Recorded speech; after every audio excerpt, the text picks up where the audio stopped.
Həyatdan aldığım birinci dərs çox acı idi. İllərlə deyib gülüb mehriban bir yerdə yaşamış insanlar, sevinci və kədəri ortaq olan insanlar bir zaman gəlir din və Allah uğruna bir-birlərindən uzaq düşürdülər. Onda belə qərara gəldim ki, axtarım Allahı tapım. Lap o balaca uşaq səmimiyyətimlə soruşum ki, ay Allah baba, sən bu dünyanı sevgi ilə yaratmışsan.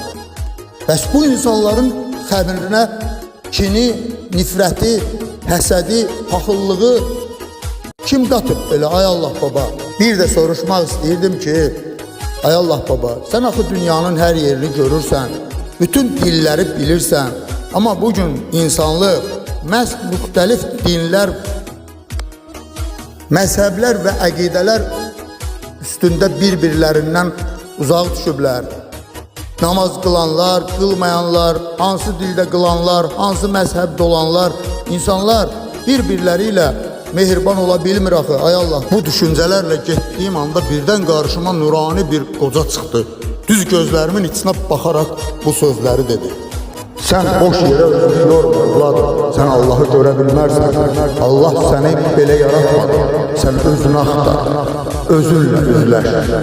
Bir bütöv ol, tamam.